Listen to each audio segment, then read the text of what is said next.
I mentioned that today is the first day of the new liturgical year, and this year we are focusing on the Gospel of Luke.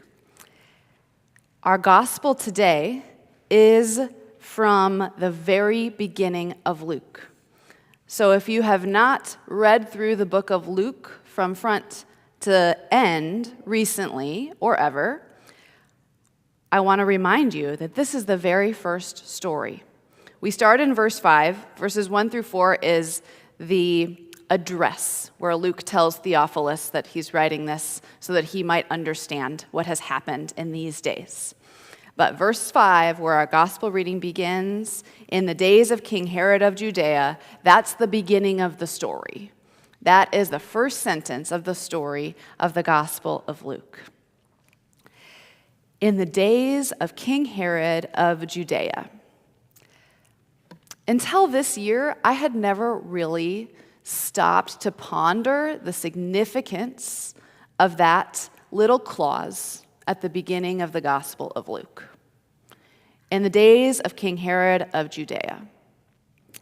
So now I'm wondering, what was going on in the days of King Herod of Judea? And what does it mean that God has chosen this moment in history to show up? As Pastor Liesl Gwynn-Garrity writes, she says that this detail may seem minor to modern readers. However, it reveals layers of information about the fearful world that Jesus entered, one filled with rampant oppression, economic disparity, uncertainty, and instability.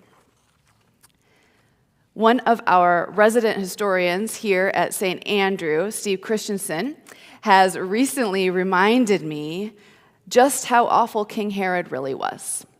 King Herod, in fact, was so paranoid that he had 2, possibly 3, of his own sons killed because he was worried they were trying to take his throne. He also had many others executed. He was incredibly paranoid, incredibly brutal. This is also the king who ordered the slaughter of the innocents that we read about in Matthew. After Jesus is born, he's concerned that Jesus is a threat to him, so he actually has all the new babies killed. This is a brutal dictator, and the people of this time are living in fear. God does not come to the people of God once everything has been figured out. God does not wait until the world is better and safe. God shows up in the midst of a fearful world, and this is what we are pondering this Advent season. What is it that we fear? In what ways is the world that we're living now have similarities to the world that Jesus was born into? In what ways are we experiencing oppression of our neighbors, oppression of our own longings? And something special about this opening story about Zechariah and Elizabeth is the way that it combines these political pressures with the personal wounds and challenges that we struggle with. In this case, Zechariah and Elizabeth have a longing for a child, and they have not been able to do that. This story can be very painful for those who also have that same longing and for whom the gift of having a child never comes to them in their lifetime. It can be very painful to read stories like this in the Bible where something we longed for comes true for someone else and didn't come true for us. So I want us to be mindful and be with those who are experiencing that today. I also believe that God comes to us even if we are not able to see exactly what it is that we long for in our lifetimes. Maybe we long to be a parent, maybe we long for a better world, and maybe those things never happen the way we want them to in our lifetimes. I believe that God still shows up And God still makes a future for us, a way for us to live a generative and meaningful life, even in the midst of those pains. Our theme today invites us to ponder what we fear. This Advent, we're focusing on the theme of nurturing hope, and we are doing that in the midst of the fears that we carry every day. The fears and the longings. The fears that might be individual and personal, and the fears that might be collective and political, and the longings that we have for the kind of life and kind of community we hope for. You are probably aware that the season of Advent is filled with angels showing up and saying, "Do not be afraid." And there are many jokes and memes on different social media platforms of these terrifying creatures, because the angels in the Bible are described as quite crazy looking. And these terrifying creatures showing up and being like, "Do not be afraid," and it feels very contradictory. Some have said that "do not be afraid" appears in the Bible 365 times. That's not quite true. But it does appear a lot. It depends on how you count and what translation you're using, but probably over 100 times, some version of that appears in the Bible. And I think that this can be challenging, because sometimes when I hear that, "do not be afraid," it makes me worry that we're supposed to never fear anything. That we're supposed to, when we see something scary or when something interrupts us, we're somehow supposed to not feel that natural human emotion of fear.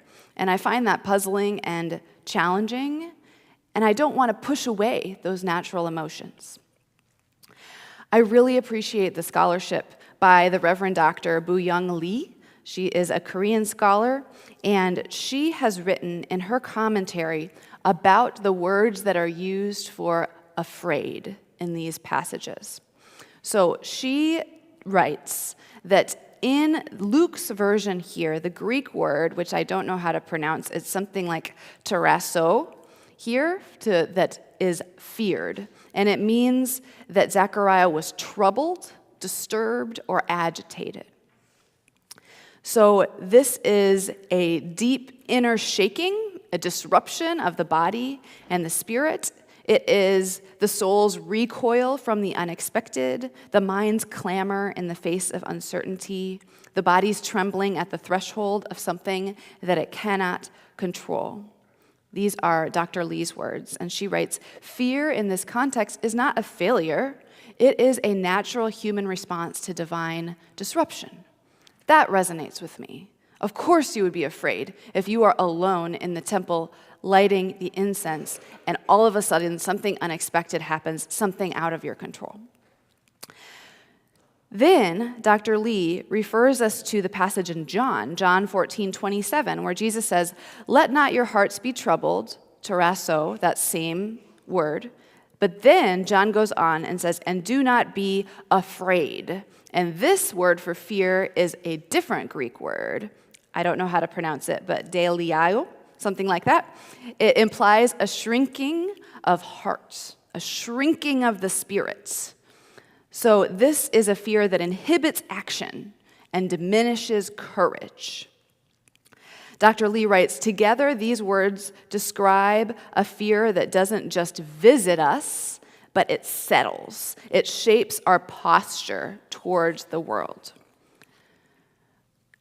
This commentary is very helpful to me, the way that she delineates the difference between a totally natural fear when we are faced with something that is unexpected or something that involves risk, and then the way that that fear has the potential to settle in us and affect our whole posture to the world. I might say infect our whole posture to the world around us, and to cause us to live in a state of fear and scarcity.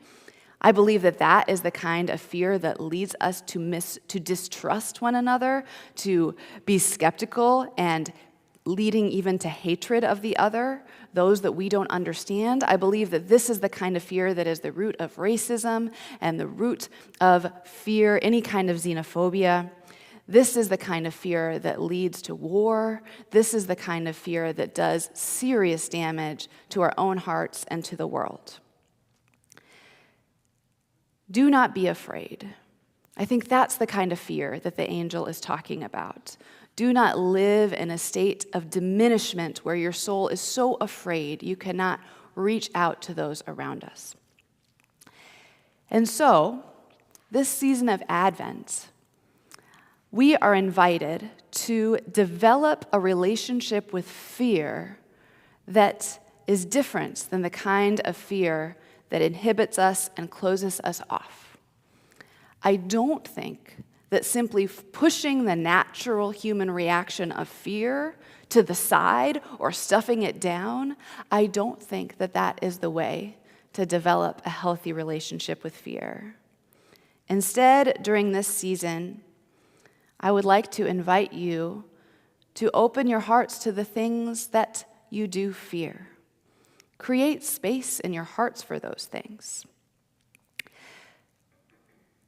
In this commentary by Liesl Gwynn Garrity, she writes, when Mary, Joseph, the shepherds, and the Magi, and I will add Zechariah here, and Elizabeth, when they are called into God's redemptive story, they do not deny their fears, they move through them. She writes that fear can divide and paralyze us, and it can be used as a tool for oppression. But what if we form a different relationship with fear? Can we acknowledge fear without letting it rule us? Might we catalyze our fears into love and action?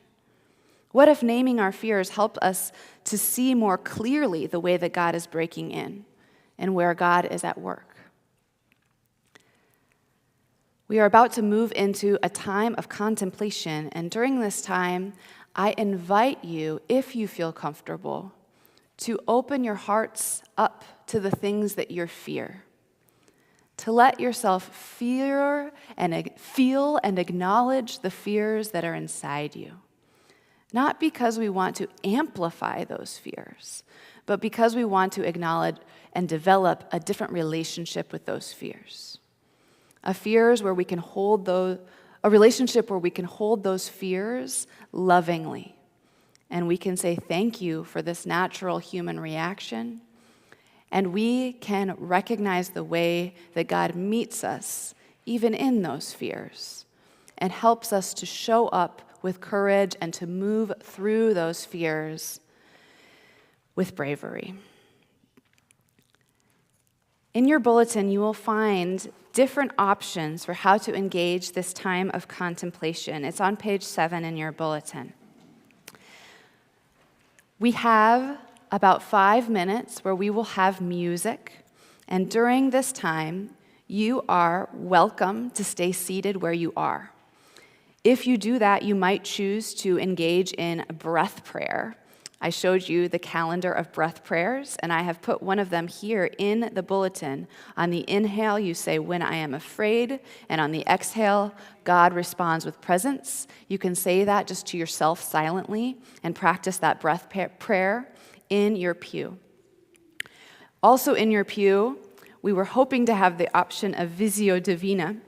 Unfortunately, the Advent devotional booklets that were sent out from this resource have been delayed, so many churches around the country are having to wait an extra week before we get those Advent devotionals. So next week, you will have the option to do Visio Divina. Robert is getting our candles started for us, lighting candles in the windows. So if you would like to light a candle in honor of the prayer that is in your heart today, I invite you to make your way over and use a candle and use one of the lit candles to light your candle, and then put your candle in the sand and make your way back to your seat.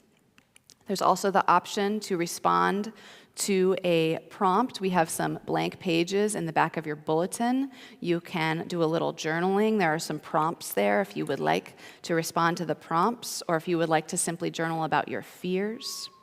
We also in the back have coloring and drawing. If you would like to sit at one of the tables in the back, there are coloring sheets. If you want to do a little bit of art or just take a blank sheet and do some art. So please engage with this time in whatever way helps you connect with yourself and helps you connect with the divine presence that is among us today.